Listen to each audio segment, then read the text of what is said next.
right, now how are we going to approach audience research inside of Facebook? So there's a couple of ways that we can find people inside of Facebook because of the interest that Facebook allows us to use in ads. This can change from time to time, by the way, and it could be that at various times some of these are not available because of various reasons. Sometimes Facebook is legally obligated to remove interest. Sometimes they just voluntarily do it because people are abusing those interests and manipulating people through it. So you want to make sure that, it's available. And what'll usually happen is they'll give you a warning and say this interest is going to go away. And then what'll usually happen is your ad will keep running. It's just that interest will no longer be available. So it may or may not affect your ads.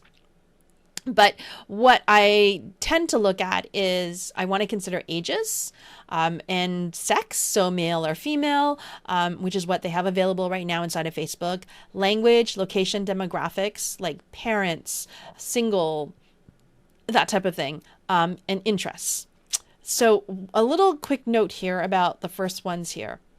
For ages, do try and keep it broad though. I mean, I don't think it's 100% accurate. Part of it is, I think, due to the way people, put their information out there. My theory is that people are not always honest about their age, right? So if you have an age, like maybe people tend to say they're younger than they really are. I don't know. So you want to just have maybe like a more broader and not have it to be like spot on. Because I've done stuff where, we put in an age, like maybe it's like 20 to 60 years old or 20 to 45. And somebody may say, but wait, no. I only want to, I don't want people that old, like make it smaller. But, I explain like you got to do this just in case their information is wrong or, actually the data is actually just an estimate. So I just want to make sure that, I have that broad enough range. Okay. Now for the sex, again, you can decide if you want. But again, nothing is ever perfect. So I have like one campaign that I'm running right now, and it's only a product for women.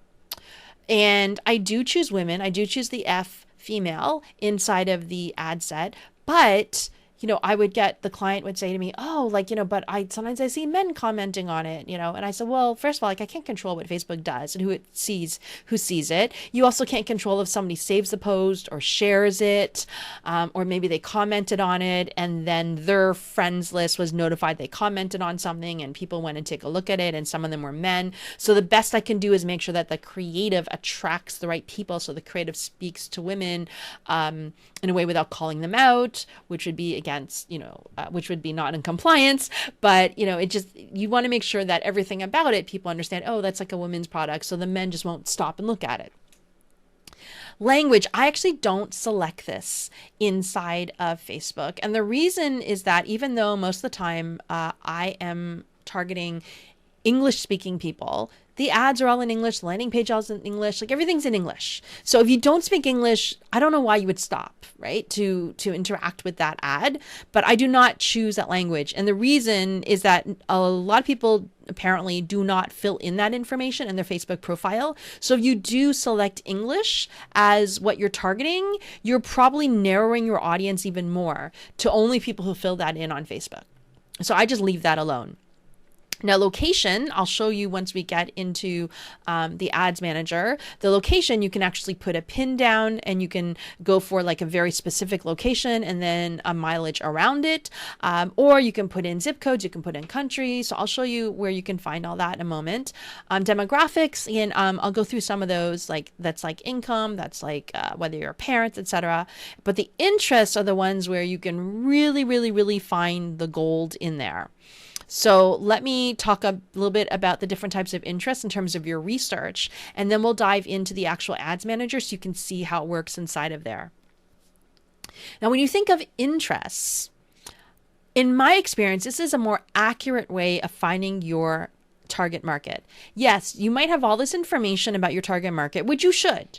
You should know who your ideal client is, and you should know as much information as possible about your ideal client. But just because you know that they come from a certain household income or that they tend to be a certain age, does not mean that that's the right thing to target on Facebook. The reason is, As I mentioned, I think sometimes people are not honest all the time, right? When you're filling out information on a social media platform about your age, etc. And I think that people betray themselves more with their interests because it's not something they're thinking about. They're not, unless you're an advertiser, you really just go about your business on the internet. You're not thinking that, oh, if I click this and I do this, I'm going to get targeted with these types of ads. Like most people just don't think that way. So the interests tend to betray their buying intent. And here's how you want to take a look at it. First of all, you want to make a list of interests that show a direct buyer intent. So let's take an example. Maybe you're actually trying to sell baby cribs. Okay, newborn baby cribs. So yeah, I would definitely be looking for people who are literally interested in cribs, and there's probably interests in there, and we can go in and take a look. Okay, but and that shows a direct buying intent. But there are other interests that might betray that they're interested in it. So it could be people they admire. Well, are there baby experts, right? Like Dr. Spock and like other I don't know all of them. It's been a while since I've had babies, but what are some authors maybe that they read or people they listen to or podcast hosts? You can check and see if they're interests. By the way, just because somebody has a very big Facebook following on their page does not mean that they are an interest.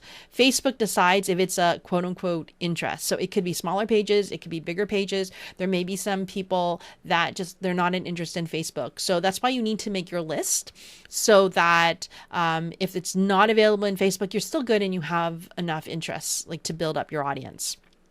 So, gurus, then you also want to think about what kind of books and magazines that they read and see if those are interests. What to expect when you're expecting, for example, is a book that, new mothers probably have, that type of thing.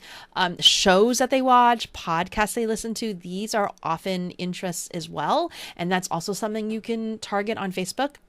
The other thing I really like are related purchases. So if I'm trying to sell somebody a newborn baby crib, well, what are the other things that people buy that indicate that they probably have a newborn or a young baby at home? And also you want to think about, well, when do people buy cribs? They don't usually buy cribs after the baby's at home. They're usually buying it before they have the baby. Or maybe you're selling a crib that is like a crib that they buy after the baby kind of grows out of the initial newborn stage and then they graduate to a different crib. So depending on what you're buying, but you want to think about what are other things that they buy? Diapers, right? Other baby products, baby clothes, just kind of sit and think about what are all the related things that they buy and that they do. And then you can target them. Beliefs. What do I mean by beliefs? Well, I don't mean just spiritual beliefs because you can target people who are interested in Christianity, for example, but you may have people who believe in certain lifestyles. So you can target people who believe in living healthy lifestyles, or maybe they love to do yoga, or they love to shop at Whole Foods all the time, or like organic foods, or like organic farming, organic living. They like to, they love to be outdoors all the time. Like they believe that you need to be outdoors all the time. So it's not just a spiritual belief. It could just be other beliefs about how to approach life. I think you can even target things like about people being really happy all the time, for example. Hobbies can be related to beliefs as well as lifestyle. So hobbies could be, like they like to go fishing, right? Or they like knitting, for example. And then again, lifestyle can be like maybe you live a very bohemian lifestyle, you live a very cosmopolitan lifestyle, and all of a sudden I think other things from that can come about. Maybe your target market likes to live a very luxurious lifestyle. So maybe you also then want to include design brands, and design labels. And if it's very much like haute couture, then you can look for, labels that mostly only people who are really into haute couture would actually know. So you can go find all those information and then also see if there are interests inside of Facebook. One things I like to do, by the way, and I'll give you 2 little hints here. If you think about the magazines and stuff that they like, then go to Amazon and let me see if I can pull it up here for you. All right, so here's Amazon and right, we're selling baby cribs. So here's the book, What to Expect When You're Expecting, a very, very famous book that a lot of people buy when they're about to have a baby. So if I look this up on Amazon, when you scroll down here, it doesn't happen for every single book, but you can also see customer who viewed this item also viewed all these things. So now you have a little list here of related items to that one book, and maybe those authors, maybe these books are interests in Facebook. So you can start to take notes. I think I love this too, where it says customers who bought this item also bought. So there's a slight difference here, right? There's somebody who's browsing, and then there's somebody who is buying. Again, these are not available for every product inside of Amazon. But it's a really good, I think it's a really little good hack to kind of go in and just to give you some ideas of what might be related or not related, especially if it's an area that you're not 100% comfortable in, or it's a new area that you're researching. You can also just go to Google and you can type in something like best pregnancy books, for example. Did I spell that right? I didn't spell it right. Because again, you have like ads at the top here. You also have some blog posts, it seems here, you know, about best pregnancy books. You got bestsellers, you know, in Amazon. That's another place to take a look, and then keep going in to see what the related ones are. And then you could just change this to be like shows, right? Or podcasts, right? Etc. And then it starts to give you better ideas. You know, and maybe I just put here authors. Okay, and then here's like a whole list of these here. So this can really help you develop a nice little list that you can research and see if there are interests in there. So let me take you into the ads manager just so you can see how you can select these things inside of an ad. Okay, here I am inside of the ads manager, and I will be walking you through from beginning to end of how to create one, but I wanted just to jump over here to show you where the demographics were so that it makes sense for you. And by the way, they do give you an estimated audience size, but it's very, very, very much of an estimate. And remember that when you are creating conversion ads, this estimation will go down quite a bit, because all this is doing is telling you this is what they estimate to be the size of the audience. From there, Facebook still needs to narrow it down to people who are likely to take whatever action it is that you're asking them to do. So that's going to make it even narrower. And then once they figure out, hey, what's working, what's not working, the audience may get even smaller and smaller. Another thing too is when you add in exclusion audiences in the as a custom audience over here, like maybe you go, I want to exclude all buyers, then you may see this number go away. And the reason is privacy, because they're not supposed to disclose who's the size and who's in the custom list that you create. So it's just not going to show that. And then obviously if there are issues related to privacy for iOS 14, then it's also not going to be able to estimate. So pretty much, yeah, you can't really compare, you can't really rely on that. But you just want to have an idea, like, is it under 100,000? Is it over 100,000? Is it over 1 million, etc.? So down here is where you can, I'm just going to scroll down here. So down here is where you can choose the location. And like I said, you can actually put in a zip code here. You can put in a city. I'm in Toronto, so I can just put in Toronto here, and it's going to pull up Toronto, Canada, and all the other Torontos as well. I can put in a very specific address. And you notice here with location, what I can do is I can also say what the radius is going to be. So I can say, oh, Toronto, and you know, I want a very wide radius around Toronto. Or maybe I want a very small radius around Toronto, 10 miles. You can also, as you see here, you can drop a pin anywhere on the map. So if you know that, you know, you're looking for a very specific location, then you can drop the pin on there. You know, you can zoom in so you can get very, very precise. And actually, yeah, you can start to zoom in, you can very precise, you can drop the pin, and then that's another way that you can maybe target a very specific location. So this is very helpful. And I've also done stuff where we've just collected zip codes and we put the zip codes in there so that we could target just those specific regions.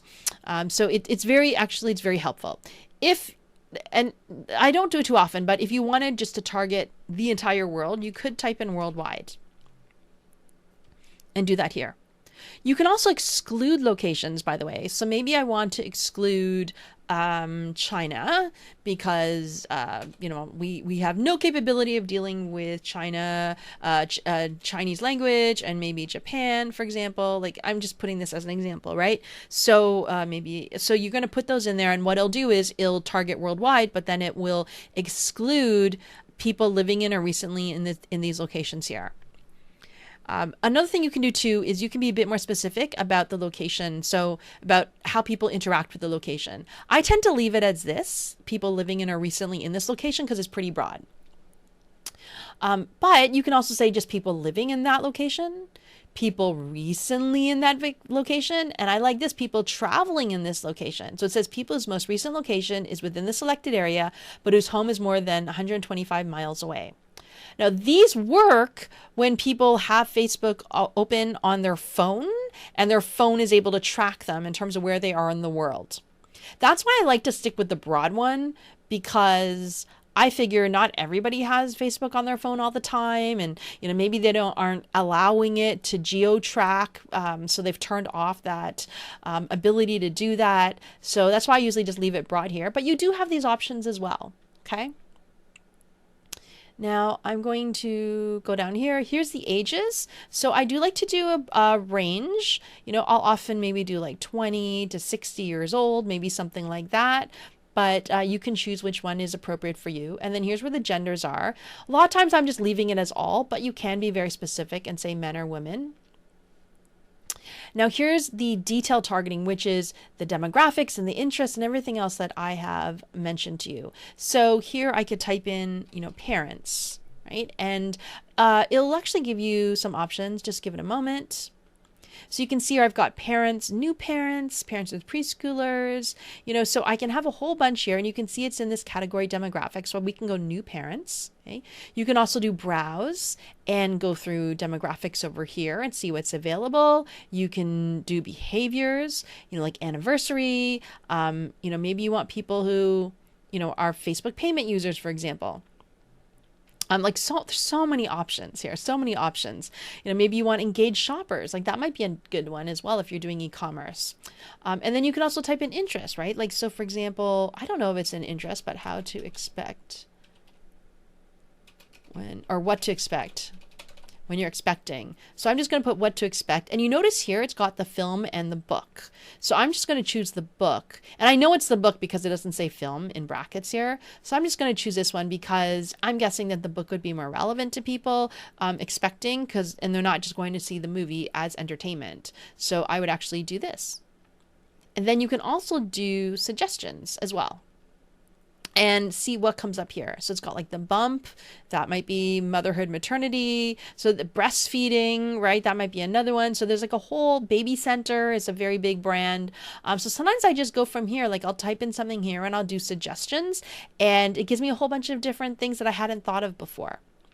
You can also define it further, right? So maybe you are looking for new mothers who are very much into organic. So maybe I'm just going to type in here organic and organic food, okay? So here it would be all parents, or people interested in what to expect when you're expecting. These are or, okay? So these match one or more of these together. But anybody in this group also must be interested in organic food, okay? So, you can build things up this way, right? Or maybe I go, hey, I want everybody who is a business page admin and they're interested in entrepreneurship, for example. Okay, so I think you get the picture here. And so you can do some really powerful things here as well by layering your targeting. And here's what the languages are. Like I said, I usually never fill this out at all. And then down here for optional other options, whoops, let me go back up here. Yeah, it's just the connections part here. So this is, related to your app or your Facebook page, and I don't use this at all. I will use look, if I want to include people who like my page, I'll do that with a custom audience. What is nice is, and I can also exclude people again. again, using a custom audience if I want to. And you can also do similar, but again, you can accomplish the same thing with a lookalike audience as well. I just tend not to go into this here. It may go away, who knows, like, because they hit it. A lot of times when they hide things, it's either because it's not a popular option or maybe it's going to go away at some point. And, once you have your interest in place, you can also save the audience for later. So that's helpful, especially if you spend so much time researching it, right? So that's also really helpful. And then if you scroll down a little bit more, it'll actually give you an estimate on what they think is going to happen. Again, it doesn't really tell me that much. You can play around with the audience and see if this moves around and what happens in terms of like increasing or decreasing. But especially if you have a brand new offer, it's not going to be that accurate because it doesn't have a lot of information about how people will interact with your offer. So I just wanted to go over the interest area over here so you can sort of visualize what I'm trying to get at. Another tool that you can use inside of Facebook is the audience insights. It's moved, so it's a bit harder to find. I will include the link below. But what you can do is you can also go into the hamburger menu as well. And what you want to do is you want to look for insights. So it's down here and you have to be logged in to use it. Before you didn't have to use it to log in. So if somebody mentioned to you that they've used it before that way, it's just not available anymore. So what you can do is you're over here and just click filter. And then notice here, I can put in a country. Okay. So I'm going to put it in here. I can do ages. So maybe I just want 21 to 54. I like to use that range. Maybe I'm just going to say women and then interests. I don't know. I'm going to put Oprah. Oops, it says Utah. I didn't want Utah. I just wanted United States. One moment. Let me just fix that. So United States country, let's put that. All right, now we can see some information here. So based on this, and by the way, I can type this in here to see if it's an interest, right? Oprah is an interest. So I've got that in there. Here we've got the estimated audience size. And here it actually breaks it down for you. So within the 21 to 54 age range, what's the percentage of women in there? The top cities that they're from. Okay. So clearly that makes sense, right? New York, Chicago, I think, right? Or Oprah fans.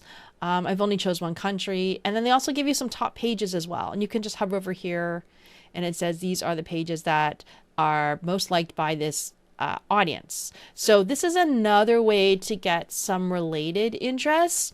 It's kind of helpful. I just find that the other exercise gets you more accurate because this just gives you some idea. Maybe I'm like, oh, tasty. Okay, I might include that. Maybe Target. I probably won't include Ellen DeGeneres. And again, remember, depends on what your goal is, right? And what you're trying to do here. But this is also helpful in terms of just trying to find interest. And as you build it up, what's nice is that you can just go ahead and create an ad here and then it'll just pre-populate with all the information that you put here in the filter as well. So that's really helpful, I find too. And then you can also export them as well as a CSV or whatever you want in case you need to keep it for any other reasons. Maybe you want to have a little library of the audiences that you have collected because you run them for clients or you run them in different types of accounts. So again, remember it's in Insights and it's business.facebook.com/insights/people.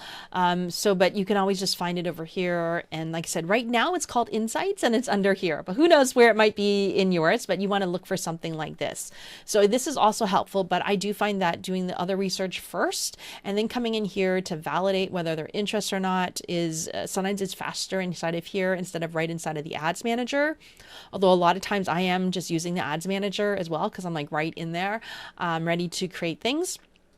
And it can also help give you some other ideas too. Maybe go on another tangent, right, in terms of finding people. Or maybe you create, another thing you could do is just filter this. Okay, great. Then clear this filter, do another filter, and make notes of any overlaps, right, in interests. So again, you can create a more robust audience.